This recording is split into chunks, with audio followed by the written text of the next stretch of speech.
Hi, I am Arun Pratap. I am professor of applied physics and working in the area of condensed matter physics. I have got an opportunity to talk about the nanocrystals and the quasicrystals, which are very exciting and very interesting fields of study. So far, we are well aware of the more known crystalline structures or phases, but these are the phases which are now upcoming and with a lot of applications. The applications and the theory of nano crystalline materials is much more known, but with the advent of quasi nanocrystals, or you can say quasi crystals, with Dan Shechtman of Israel getting Nobel Prize of Chemistry in 2011, this field has opened up with a lot of applications, starting from the cookware to razor blades, and now people are discussing about its structured similarity to the viruses. Even if you talk about size, these materials or these quasicrystals can be synthesized with the size ranging in the nanometers, then probably they can be used to combat the viruses. But there are so many viruses which possess this so-called icosahedral symmetry, which is shown by these quasicrystals. So in this particular lecture, I will be talking about the basics. First, about what are crystals and how these crystals led to nanocrystals. What are amorphous materials? Because we have mostly used amorphous materials or glasses as precursors, and we have used them to synthesize these nanomaterials by controlled heating, controlled crystallization. That is one route. Second thing is, there are many systems in which you will get quasi-crystalline structure, again by controlled annealing or heating of these amorphous materials, having such compositions which can be converted into the quasi-crystalline phases. We can have nano quasicrystals which can be used for so many applications in the viruses, as most of the viruses have this structure, or many of the viruses at least have this structure. So I hope you will find this particular lecture informative and useful for you, and this may open up some sort of questions in your mind, and also you can, with the help of those questions or curiosity, you can explore this field to its maximum.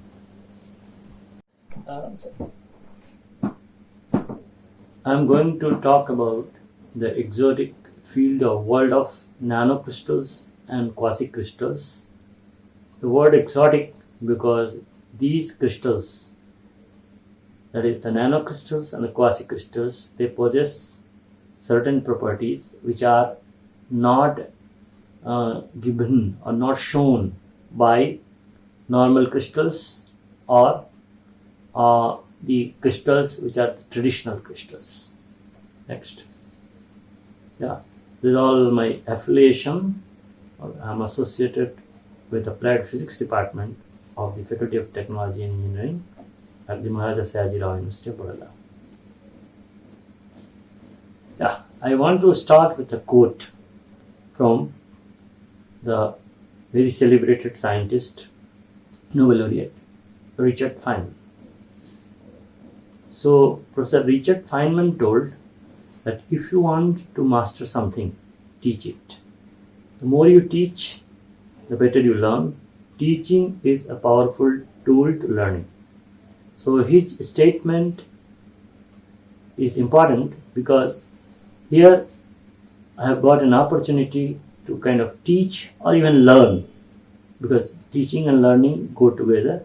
So in looking at this particular philosophy, I'm going to talk to you on this topic of the nanocrystals and quasicrystals. So I will start with the traditional name of this particular field, which was solid state physics. In brief, I will talk about how did it evolve, and in this connection I would like to just remember or kind of give credit to Professor S. Loganathan, who recently delivered a talk on the theory of quantum mechanics or quantum mechanics, evolution of quantum mechanics or history of quantum mechanics, and in the same meeting, in the form of a webinar, another stalwart and who is co-worker, colleague of Professor Loganathan, Professor Ghatak, talked about the evolution of quantum mechanics. So inspired by that particular webinar, I am going to talk about the evolution of condensed matter physics. So how did it evolve? So solid state physics is the more conventional or traditional name of the field which I am going to talk about. In this, actually solid state physics, it's the field of study of solid state of matter. Now solids can be classified into crystalline solids or non-crystalline or amorphous solids. In crystalline solids, as you know, arrangement of atoms lead to both short range and long range order. But if we go to non-crystalline systems, there is short range order but they lack long range order. A schematic diagram of crystalline solids and non-crystalline or amorphous solids is shown here. Now talking about crystals. So crystallography is the field in which we deal with the study of crystals, their structure and related properties. It has a well-laid foundation, and almost all crystals, certainly new crystals are being discovered and characterized, but the basis of the crystals are those 7 systems: cubic, tetragonal, orthorhombic, hexagonal, triclinic, monoclinic, and rhombohedral. Then some historic crystals are diamond, common salt, calcite, etc. If you talk about crystals possess long range order and also possess periodicity, because the same structure is repeated, as you can see in this particular view graph or this particular video, that there is a unit cell, then you have lattice constants related to different crystals. So due to regular structure, that is the periodic arrangement of atoms, it was possible to study crystals using X-rays, neutrons, etc. Reason being, the wavelength of these probes was comparable to the size of the crystals, and therefore we could study them using these probes. Now, coming to very basic thing, that is, we know how many states of matter are there. Broadly speaking, there are 3 states: solid, liquid, and gas. So when you heat a solid, at its melting point, it gets converted into liquid. And then when you heat the liquid further, its temperature increases, and at boiling point, it is converted into gas. Very common example is ice. If you heat it at 0 degree centigrade, it starts getting converted into water. Then when you further heat water, temperature increases, and at 100 degrees centigrade it starts getting converted into water vapor. Now the question is, that was all about solid state, and then we also talked about the 3 broadly classified states: solid, liquid, and gas. So if instead of heating, we cool a gas, then the inverse is also true. If we cool a gas at point of liquefaction or liquefaction point, gas gets converted into liquid, and when you further cool it, liquid gets converted into solid. The temperature at which gas is liquefied to liquid is called liquefaction point. Similarly, the temperature at which liquid gets converted into solid is called its freezing point. Another very simple example, or the same example of the conversion of water vapor into water and water into its solid state, that is ice. And the temperatures at which they get converted is well known. One is 100 degrees centigrade. Again, this is the point of liquefaction, and 0 degrees centigrade is called freezing point of water, at which it gets converted into ice. Yes. Next. Now, if we talk about evolution of condensed matter physics, it was traditionally known as solid state physics, as I told you, and mostly dealing with the study of solid state of matter, including crystalline and non-crystalline solids. Now, solids have definite shape and definite volume. This is a kind of differentiation between the three states. Liquids, on the other hand, they have definite volume but no definite shape, and they occupy the shapes of its container. Whichever container you keep, it will occupy the shape. So shape is not same. Likewise, gases have neither definite shape nor definite volume, occupying the shape of the given space. So even their shape is not fixed and volume is also not fixed. You keep a gas in a smaller volume, it will occupy that entire volume. Bigger volume, it will expand and will occupy that particular volume. Gases have random arrangement of atoms or molecules. Now, atoms or molecules, they move with all possible velocities ranging from -infinity to +infinity in all possible directions according to kinetic theory of gases.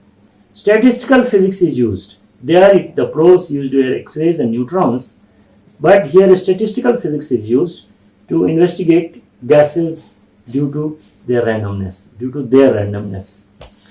Now, they are random, and therefore a statistical physics is applied, and as you know, we use kinetic theory, and we talk about average velocity, average speed of the molecules. We talk about most probable speed of the molecules, like that. So statistically, gases were studied and characterized.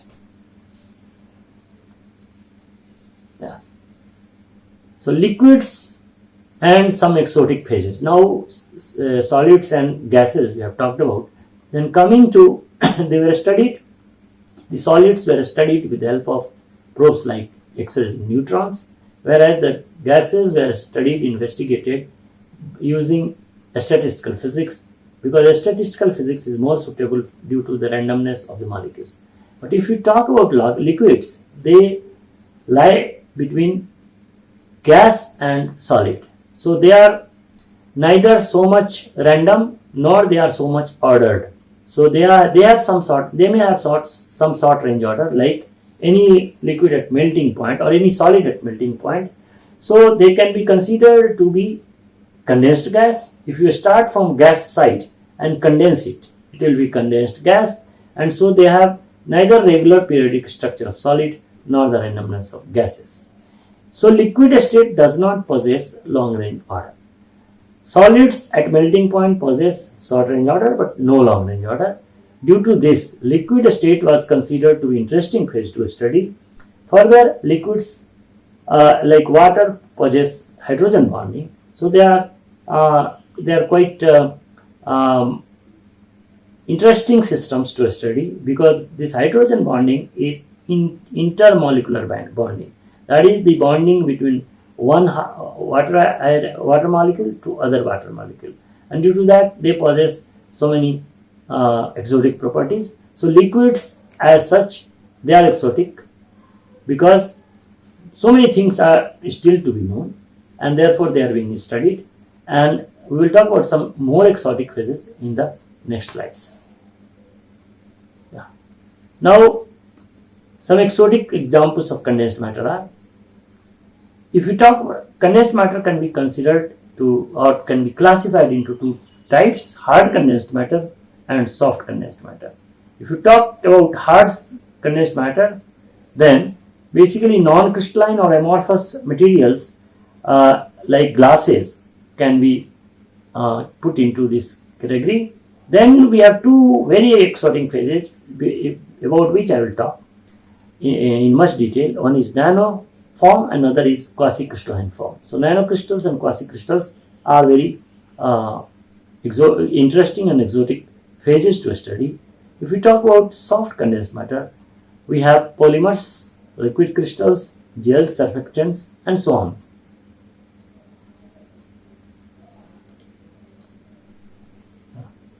Now, hard condensed matter. As I told you, I will be concentrating on hard condensed matter.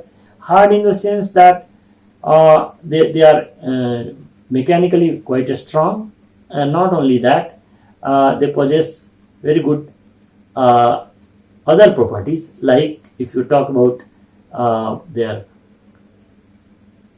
catalytic property, if you talk about their surface properties, nanomaterials they have definitely an edge over the normal crystalline materials, and they are used quite extensively nowadays. No, not only that, their size is also very small. Therefore, due to a smaller size, they have large surface to volume ratio, which is very helpful. Now, the question is, what is so special about nanomaterials? Then we will also talk about crystals versus quasi-crystals. Then from amorphous to, we will go from amorphous phase to nanocrystalline phase. Then from amorphous to quasi-nanocrystalline phase. We will see what are quasi-crystals. They are the building blocks of quasi-crystals are icosahedron. We will also see what is an icosahedron. Now, in this connection, we will talk about the rotational symmetry in icosahedron, which is basically five-fold symmetry. And this five-fold symmetry, rotational symmetry, is a kind of new discovery because it got Nobel Prize, and the Nobel Prize was awarded to Israeli scientist or physicist in chemistry. This prize was given in chemistry, and the name of the scientist is Dan Shechtman. He said that this five-fold symmetry exists, or he rather invented the five-fold symmetry, and this has a strong connection with the structure of many viruses. Therefore, if we talk about quasi-crystals, and if we can get quasi-crystals in the form of nano, that is, if their size is in the range of 10⁻⁹ meters, then they have a similarity with the structures of many viruses which have five-fold symmetry or which have icosahedral structure or units. Now, exploring possibility of combating viruses. So one can talk about combating these viruses with the help of nanocrystalline materials which are in the same range of size as that of viruses. Yeah. So whenever we start, actually this may be considered as the onset or a start of the nanotechnology. So we can call it dawn of nanotechnology, when Richard Feynman made a statement, very crisp statement, very brief statement, that there is plenty of room at the bottom.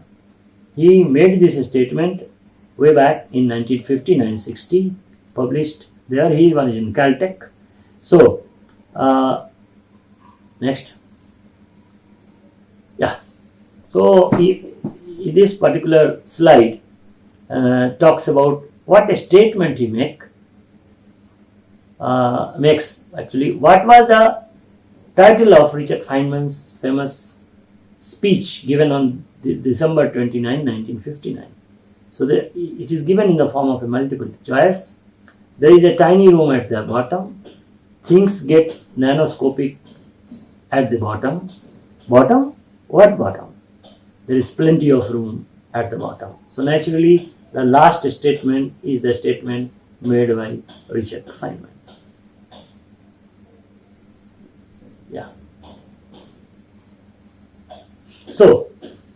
can consider the statement made by Richard Feynman as the vision for nanomaterials. He gave an imaginative talk outlining a nanovision where atom can be arranged one by one.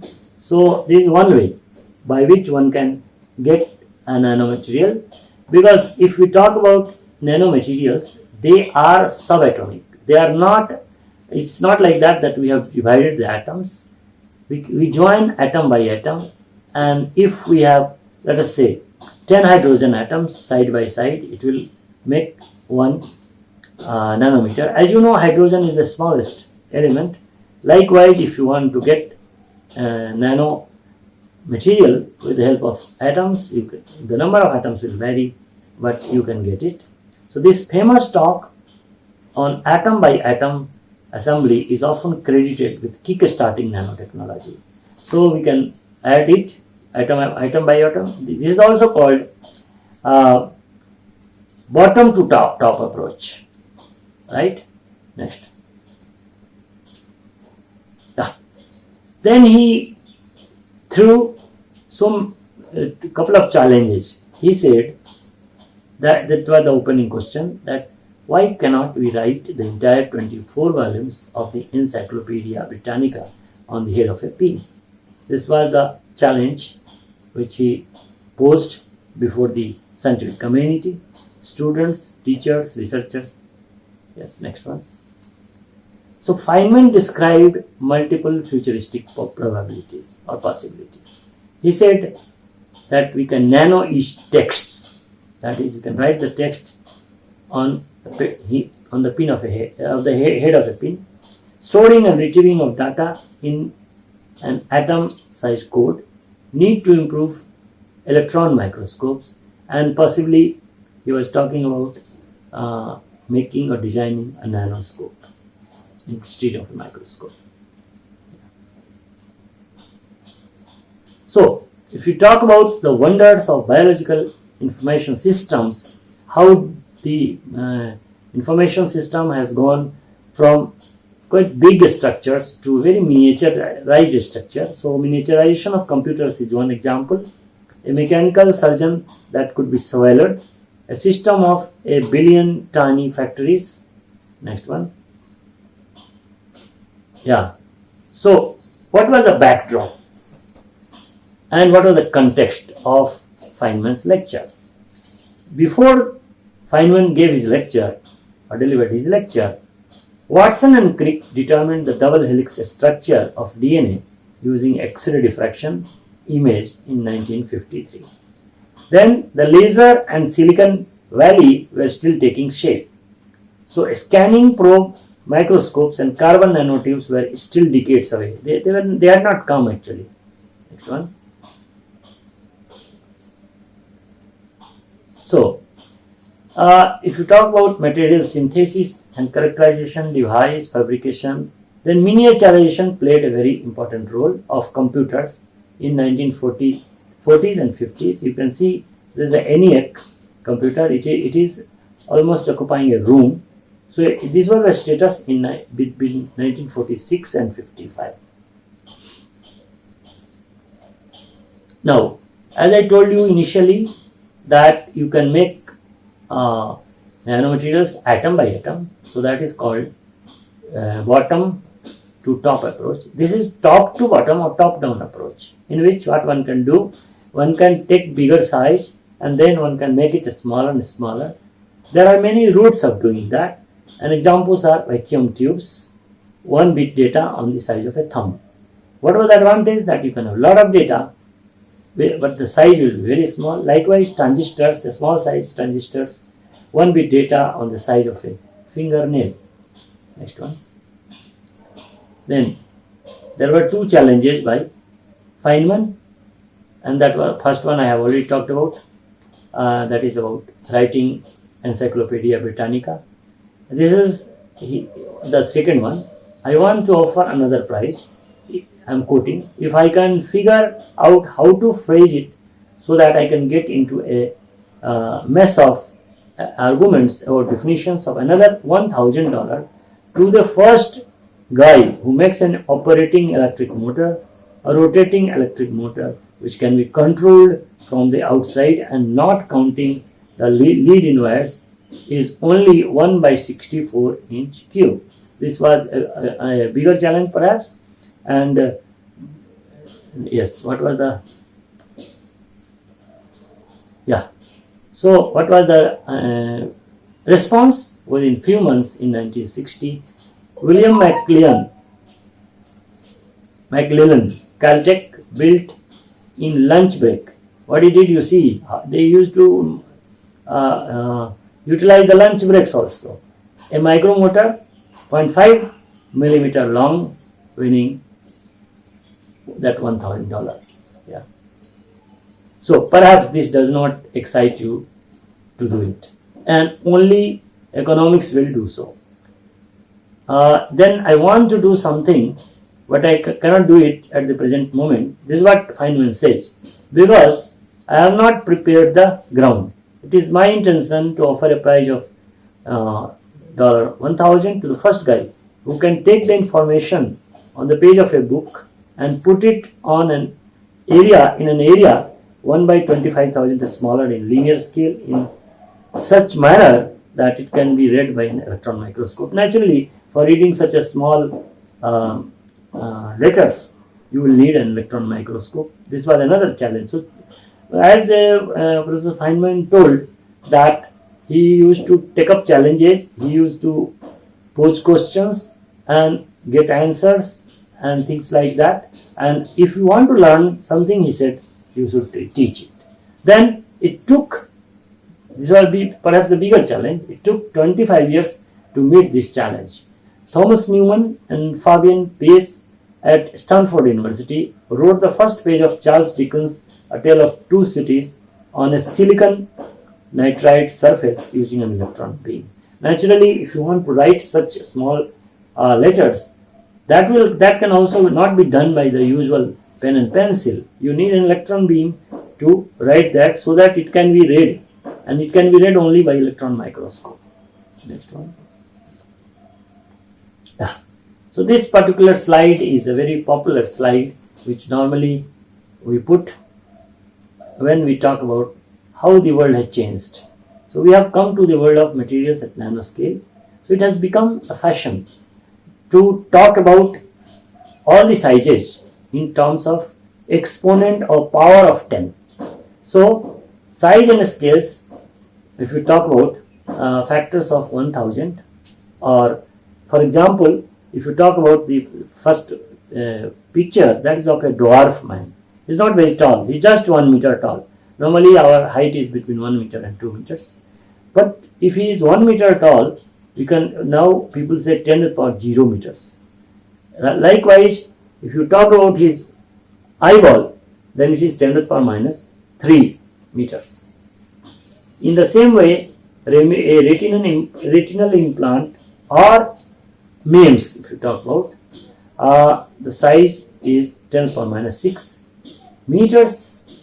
Hair is of the size 40 microns. Bacteria 3 to 5 microns. We also talk in terms of microns, that is 10 to the power minus 6. So likewise, if you talk about a small, this hole in the MEMS, this is 10 to the power minus 9. Or you talk about this carbon nanotube, their dimension is in the range of 10 to the power minus 9 meters. Bacteria, as you can see, 3 to 5 microns. But if you talk about viruses, their size is between 3 to 50 nanometer. Likewise, if you talk about a DNA double helix structure, they have 1 to 2 nanometer in diameter. In nature, out of all elements, the smallest element being hydrogen, how can we get an idea about 1 nanometer or 10 to the power minus 9 meters? If you arrange 10 atoms, 10 hydrogen atoms side by side, then they make it 1 nanometer. Next one. Yeah. Now, what is so special about nanoscale?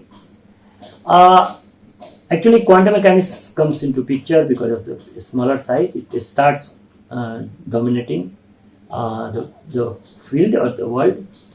So classically, if there, as you can say with this cartoon, that if there is a barrier or a wall which is impenetrable by by a lion. Lion cannot penetrate it. That is, he cannot jump over that wall because it is out of his capacity. There is a man on the other side, and he is quite relieved that lion cannot come here. But quantum mechanically, that is when you come to the quantum world, then the lion can tunnel. Means there is no need of jumping.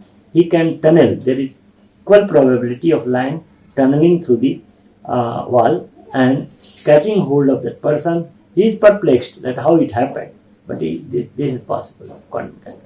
Yeah, next one. Okay. So now coming to the fascinating and powerful world of nanomaterials and the quantum effects of nanoscale. It's associated with the tunability of the properties. You can tune the properties by changing the size. By changing the size of the particle, a scientist can literally fine-tune a material property of interest. Now, for example, if you can see, there are 6 different quantum dot solutions. Their size is different, therefore they appear different in color. Nanocrystals absorb, then re-emit the light in a different color. So if their size is different, they will absorb, let us say, the normal light or white light, but they will re-emit the light in a different color. It is also possible that they absorb certain color and then they re-emit some different color. Next one. Yeah. So colors of various sized monodispersed golden nanoparticles, for that matter, you see. Size changes and you can see the color changes. Why it happens so? That because of the fact that optical absorption spectra of gold nanoparticles with different diameters, that is different. So the absorption of different color takes place and the emission of different wavelength takes place. Therefore, the color is different. Okay, so one can fine tune the color. So this is of great help, particularly to the persons who design ornaments, that they don't have to color it, right? If they change the particle size, they can get natural color of gold. Otherwise, they have to paint it or they have to color it from outside. So they can do it by just changing the size. Next one.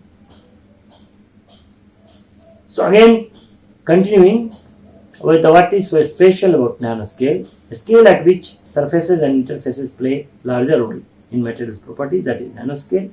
Nanoscale materials have far larger surface areas than similar masses of large scale materials. So surface to volume ratio is very large, and that is very helpful in many applications. Next one. Yeah. So the dimensions of nanocrystals are so close to atomic dimensions that an unusually high fraction of the total atoms would be present on their surface.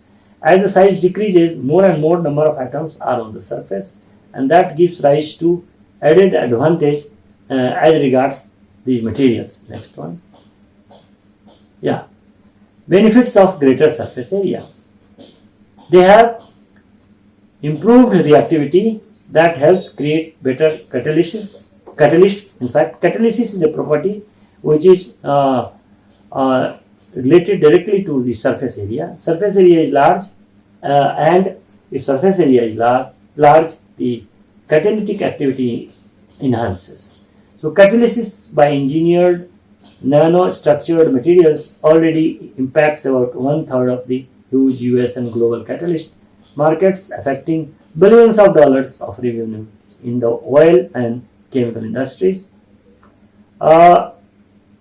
An everyday example of catalysis is the catalytic converter in a car, which reduces the toxicity of the engine's fumes. Next one. There are so many other examples. Nano-engineered batteries, fuel cells, and catalysts can potentially use enhanced reactivity at the nanoscale to produce cleaner, safer, and more affordable modes of producing and storing energy. So large surface area also makes nanostructured membranes and materials ideal candidates for water treatment and desalination. Okay. Yeah. So metal nanocrystals can be used into car bumpers, making the parts stronger, or into aluminium, making more water resistant, to produce bearings and last longer than their conventional counterparts. Okay.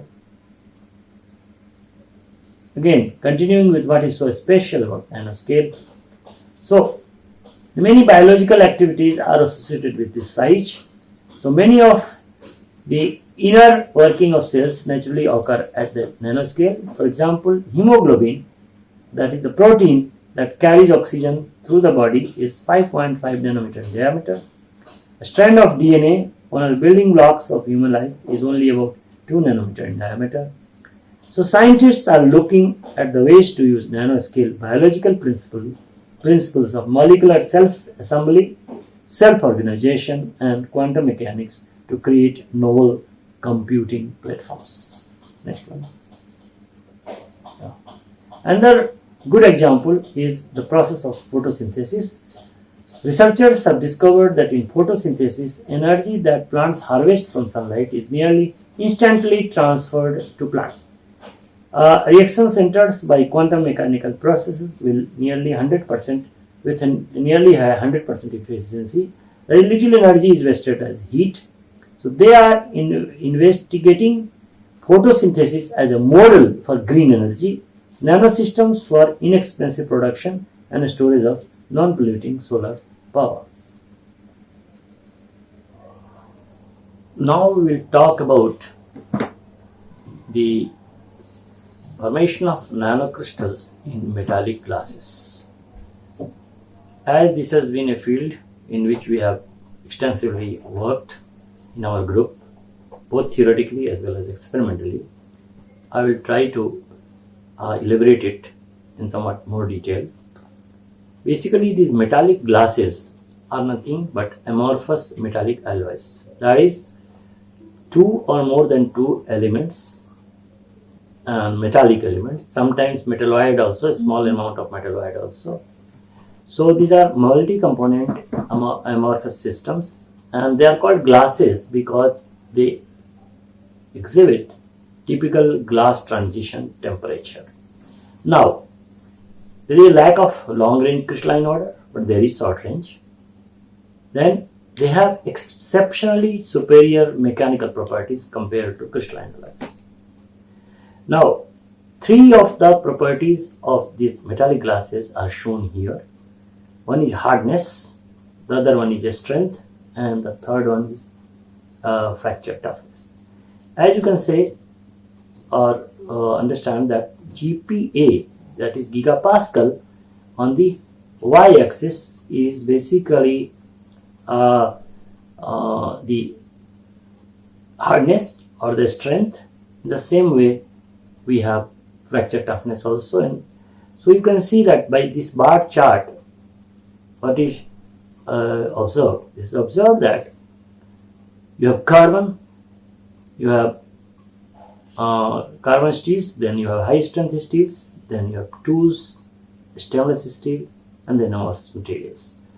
In all these bar charts, the amorphous materials exhibit higher hardness, higher strength, and higher fracture toughness. So we can say that they possess exceptionally superior mechanical properties as compared to the crystalline alloys or other alloys. Next. Then there is absence of grain boundary as regards the this nanocrystalline metallic glasses rather. There is no grain boundary. So there is absence of domains in ferromagnetic alloys. They have high corrosion resistance and small hysteresis losses because of the BH curve getting slender. and therefore low losses. Yeah.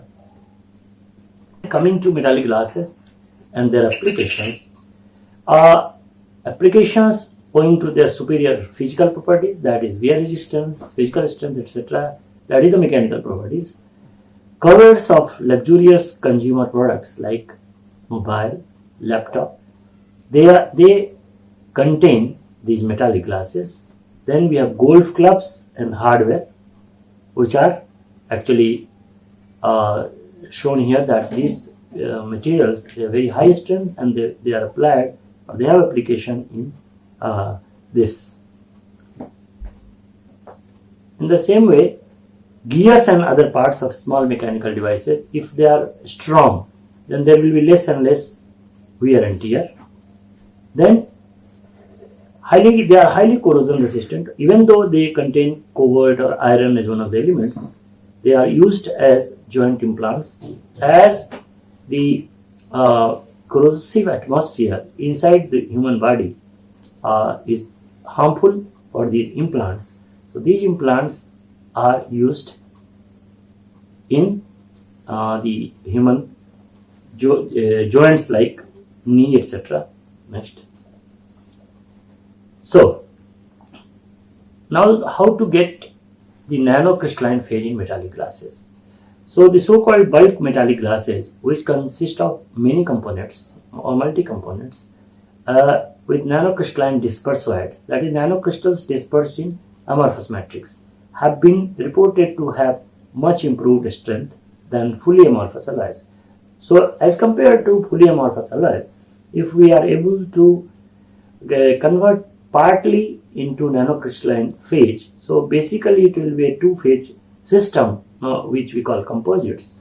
So it will be the amorphous matrix, and these nanocrystals will be dispersed in that matrix. They possess higher strength or improved strength than the fully amorphous alloys itself. Yeah. Now, coming to the question of bulk metallic glass. As you can see that this bulk metallic glass, how many components it has? It has 8 components, and the majority of it is iron, 49.7, like that. So if you can partially crystallize it, what will happen? And you can see that there is a small addition of silicon. So this makes, or even boron, so that makes it more and more amorphous. Then we have the elastic limit, that is Hugoniot elastic limit, that is called HEL. Fully amorphous shows this much, whereas nanocrystals in glass matrix, as you can see, this limit increases. So a minor addition of nanocrystallinity to the amorphous matrix results in a significant improvement in yield strength. Now, significant advancement from the point of view of application in car industry. This is very significant. For stainless steel, HEL, an elastic limit of 0.2 GPa. Next one. Yeah. So now this is our work, in which we have got the nanophase in titanium, zirconium, copper alloy. You can see the amorphous phase. It's a bright field TM image, and then if you anneal it at 623 K, which is the chosen temperature, just around glass transition temperature, and anneal it at that temperature, we keep it for different times. If we keep it for 4 hours, you can see that the isomorphous solids or isomorphous material, its selected area electron diffraction pattern is shown on the left side in the lower picture. That shows halo only. There are no sharp lines. But as the nanocrystals formation leads to the rings, these rings are due to the short range order or the order of nanocrystals. So we can also index the phase, different phases which are crystalline phases which are present, or the nanocrystalline phases. This is a published work. Next one. So now very interesting point is till now we are talking about the amorphous phase or the nanocrystalline phase. Actually, before 1982, if you look at the text, into the textbooks Charles Kittel or others, you will find that it was natural to discard the possibility of existence of five-fold symmetry in crystalline materials. Why it was discarded?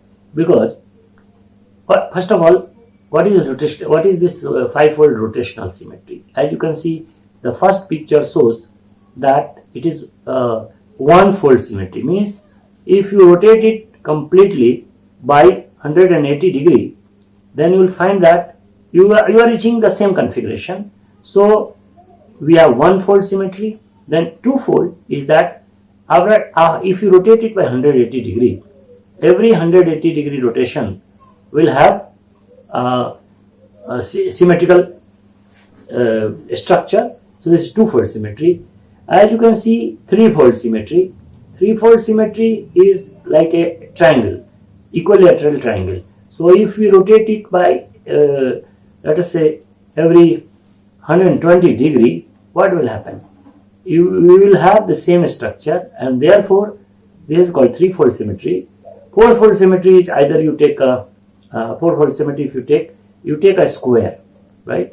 So every 90 degree rotation will have same structure.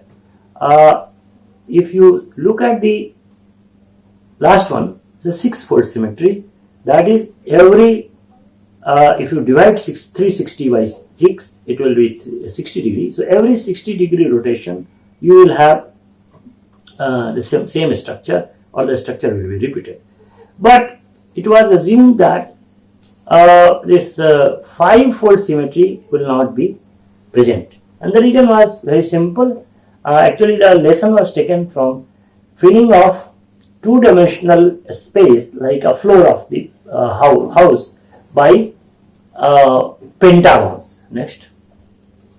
As you can see that in a two-dimensional space, if you take a pentagon or so many pentagons, as shown in this picture, you cannot fill the floor completely. There will be a space left in between the two pentagons. Therefore, it was discarded in two dimensions. That is called Penrose tiling.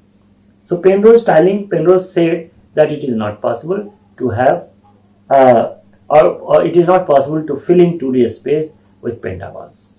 Similar, on the same grounds, it was assumed or thought that 3D space using icosahedron. Icosahedron is again a structure which I will come to.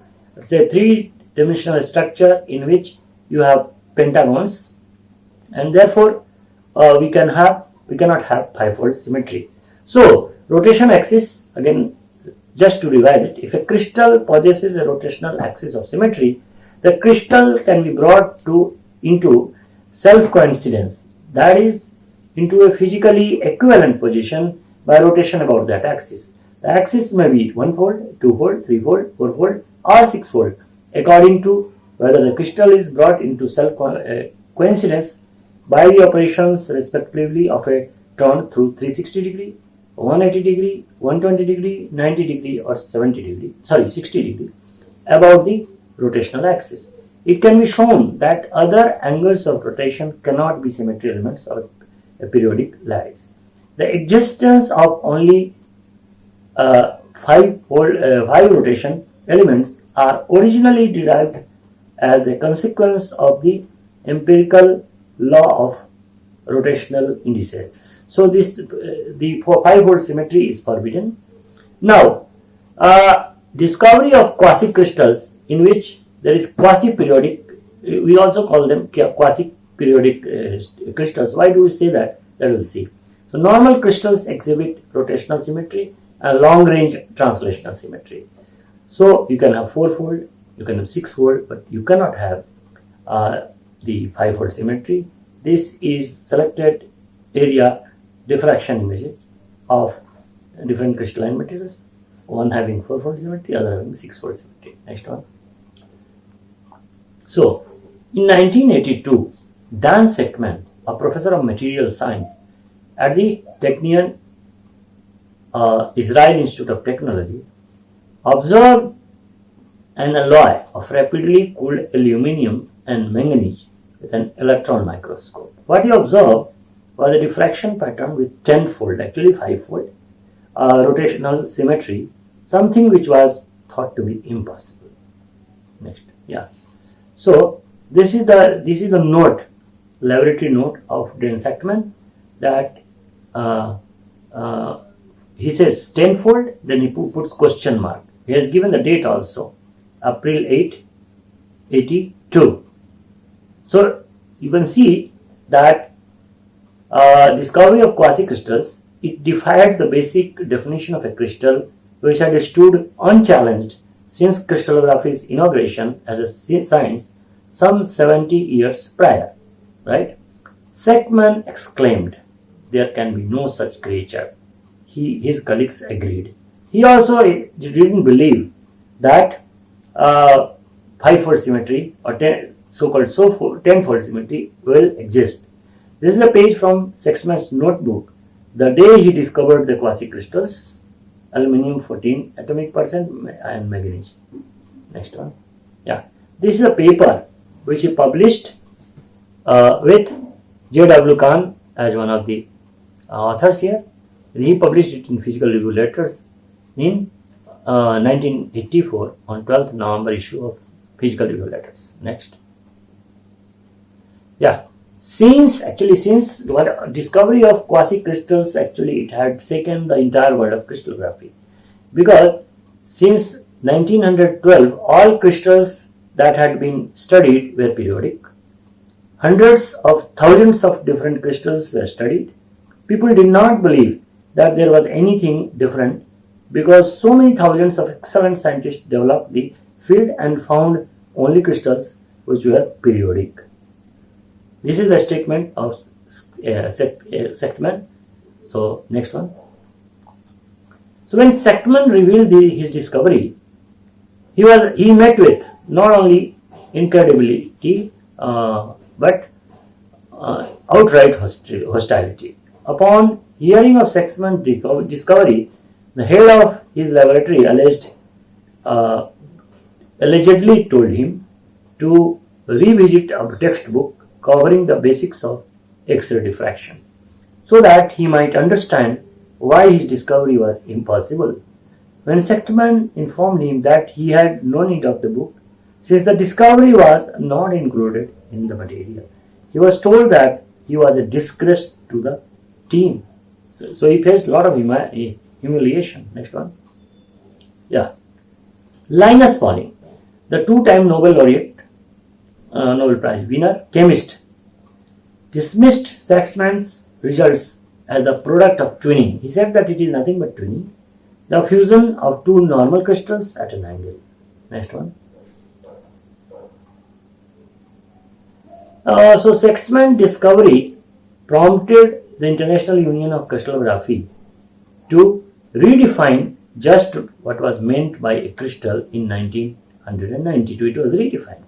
The current definition now reads that a crystal is defined by discrete diffraction pattern which accounts for both the periodic structures which traditionally defined a crystal as well as the aperiodic quasi-crystalline structures discovered by Sachtman.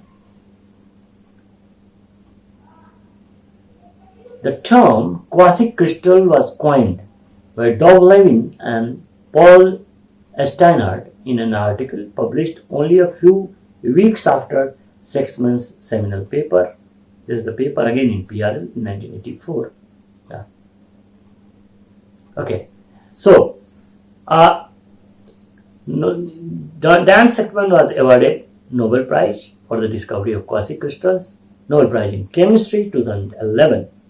Then this is for the youngsters or for those who are actively involved in research, that if you are a scientist and believe in your results, then fight for the truth. Listen to others, but fight for what you believe in. Next, quasicrystals. Now, quasicrystals are found most often in aluminium alloy. These are the systems Numerous other compositions are also known. Then all quasi-crystalline materials reported till 2009 were synthesized in the laboratory under controlled conditions. Next one. So there are only two naturally occurring quasi-crystals reported so far. They are naturally occurring. There are so many systems which have been synthesized in the laboratory, but these two are the naturally occurring ones. The first one, icosahedrite, that is aluminium, copper, iron, and this was found from the river, that is Khatirka river, southeastern Chukhotka, Russia in 2009. And then the second, an icosahedral quasi-crystal with this composition of again aluminium, copper and iron, obtained from this Khatirka meteorite. Okay. Now, coming to quasi-crystals, then what are quasi-crystals? Are they crystals, or they are more amorphous materials, or they are altogether a different kind? So, quasi-crystals are aperiodic crystals. So much so that a journal named Aperiodic was also started. And then these are the materials with long-range orientational order, but no long-range translational order. So there is no periodicity. They have orientational order, but there is no periodicity. Meaning thereby, if you talk of these three materials, that is crystal, quasi-crystal, and amorphous materials, long range. If you talk of long-range order, the crystals and quasi-crystals both possess long-range order, whereas amorphous does not. As regards the periodicity, crystal possesses long-range order, but quasi-crystals and amorphous, none of them possess long-range order. Yeah. Now, as regards the applications of these quasi-crystals, the first application of quasi-crystals was non-stick frying pans were among the first applications of quasi-crystals, owing to the alloy's low friction, high hardness, and low surface reactivity. Steel hardened by small quasi-crystal particles is used in needles for acupuncture and surgery. Dental instruments and razor blades, they also use these quasi-crystals. Next one. So now the question is, can we have quasi-crystals with size ranging in nano? So we call them nano quasi-crystals in metallic glasses. So one way of investigating the formation of quasi-crystals is through annealing of metallic alloys in amorphous phase, that is, or glasses. That is what we have done. So precipitation of quasi-crystals in the amorphous matrix has been observed in so many systems. Next one. Yeah. So formation of quasi-crystalline phases has also been reported in zirconium-based metallic glasses, which are important in applications in nuclear reactors. Quasi-crystalline phases precipitate at the early stage of crystallization in these alloys during annealing. So just like I discussed about change of phases, you can have metallic glasses which are amorphous. You can anneal them by controlled crystallization for different time periods. You can have metallic glasses or amorphous matrix plus quasi-crystals. Next one. Yeah. So nano quasi-crystals you can form like we have done it in zirconium-based system, which was annealed at 750 K for 5 minutes. So you can have this is a bright field image, and this is SAD patterns showing the icosahedral phase. Next one. Yeah, this is actually this is our work, zirconium-based system again, annealed at 673 K for 30 minutes. You can see that bright field TM image.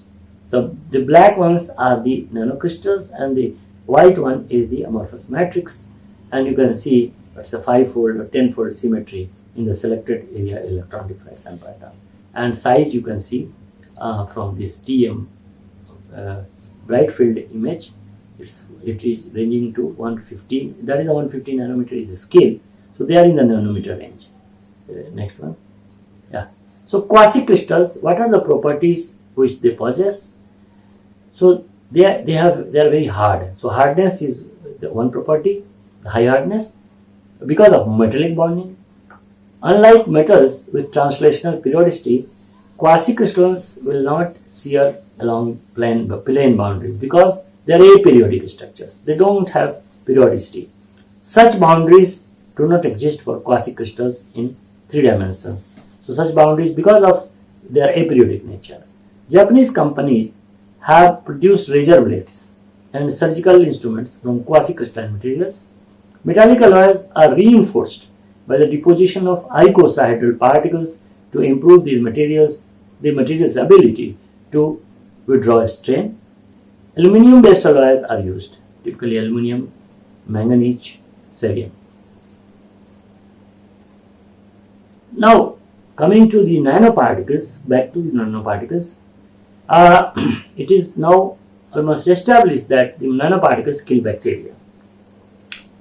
For example, the magnesium oxide nanoparticles can destroy a bacterium in about 5 minutes. What is the mechanism? Nanoparticles have an electric charge opposite to that of the bacteria, so they are attracted towards them.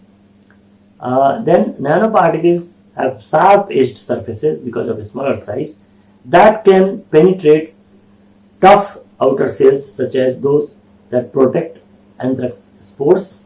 What is more, the particles are bases which soften the exteriors of the bacteria and chemically damage them by stealing electrons in the same way that chlorine does. So it does the work of chlorine, but at the same time it has advantage. Most biocides are either gases which are corrosive and can be blown away by the wind, or liquids which are messy and tend to ruin electronics because of the liquid state. However, nanoparticles are solid and can be put in the filtration units or spread like a powder. This is also used in modern air conditioners, that is in filtration unit.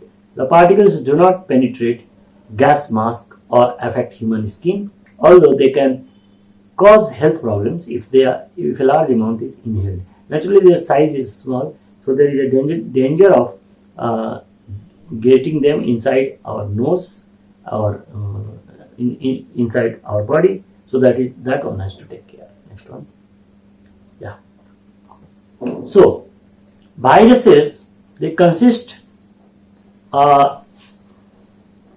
only of small bits of protein and nucleic acid. Now the viruses are quite the discussion on viruses is very popular nowadays because of the factors and region you know. So viruses exist in a variety of shapes and size, ranging from 25 to 300 nanometer. You can call them small viruses or large viruses. A small viruses like parvovirus, it has a diameter of about 20 nanometer. On the other hand, pox virus, which is a large virus, it has a diameter of about 300 nanometer. So, electron microscopy and X-ray crystallography suggest that many viruses possess nearly a spherical icosahedral symmetry. Yeah. So, viruses exhibit quasi-crystalline surface structure which include very efficient immune responses. Icosahedral symmetry, this is ubiquitous among spherical viruses. Next one. So, what is an icosahedron? This is the question. So, an icosahedron is 20-sided solid where each face has threefold symmetry. To build an icosahedron out of a protein, each face must be made up of at least 3 proteins because an individual protein cannot have intrinsic threefold symmetry. Next one. Now, in an icosahedron, the proteins are related by exactly 2, 3 and 5-fold symmetry axis. Now, most viruses are built of T multiples of 60. T for triangulation numbers, indicates the number of subunits within each of 60 icosahedral asymmetric units. You can see the examples of different viruses. Poliovirus, T equals to 1, a small hepatitis virus, all these are actually, they have possess high-fold symmetry and quasi-crystalline structure or quasi-crystalline icosahedra. A small hepatitis B virus, T equals to 3, likewise large hepatitis, T equals to 4, bacteriophage, T equals to 7, herpes simplex viruses, T equals to 16. Next one. Okay, look at the icosahedron. Then what we observe? We observe that I want to show you that this is a structure in which how many five-fold symmetry axes you have. So along the 12 corners, there are 12 corners. How many corners are there? For example, if you see, this is having five-fold symmetry, and this corner is one of the corners. So five-fold symmetry axes are along 12 corners. This is one corner. Just opposite to it, you can see another corner. Likewise, this is one corner. This is another corner. This is one corner. So you have 12 corners along which you have five-fold symmetry. Then three-fold symmetry axis passes through the centers of each of the 20 triangular faces. You can see, you will find that there are 20 triangular faces. So along the face, from the center, whatever axis passes through the opposite triangle, they make axis which is having three-fold symmetry because of the this triangle. In the same way, the two-fold symmetry axis passes through the middle of each of the 30 edges. Now you have edges. These are the edges. So 30, because if from the center, this is the center passing through the middle of these edges, you will have 30 edges, and so two-fold symmetry axis will pass through it. This is shown in the pictures A, B, and C. Okay, next one. So how to make an icosahedron? You use, this is the icosahedron made like that. So you make use of paper and you can make icosahedron like that, where you will have this two-fold, three-fold, and five-fold symmetry. Next one. Yeah. Now we talk about nanoparticles. As we have discussed, that nanoparticles has antibacterial activity. So that is used nowadays in the masks which we are using. You know now masks have become so popular and so much they are required. So consisting of a mixture of how to make a mask. You put nanoparticles in the mask, which may be a mixture of silver nitrate and titanium dioxide. So that is observed that nanoparticles coated face masks, they protect against infectious agents. So one of them I have put it, that nanotechnology enabled N95 masks. Actually, these are the masks used by doctors, can halt the spread of coronavirus. This is a report of 14th February 2020. So nanoparticles show promise when applied as a coating to the surface of protective clothing in reducing transmission of infectious agents. Next. So basically, it's an interdisciplinary science of nanomaterials. It's an interdisciplinary or multidisciplinary, you can say. Physicists studying soft condensed matter provide a framework that will help interpret and rationalize virological experimental observations. Conversely, virologists provide experimental observations that are constants and test the application of the theory. Next one. So different scientific approaches reveal new questions and answers that expand our understanding of the viruses and the means to combat them. So this is the reference which is open access proceedings of National Academy of Sciences, US. Anybody can see. It's published in 2004. And again, the next one, the very recent one, that is the suggested reading, structural puzzles in virology solved with an overarching icosaedral design principle.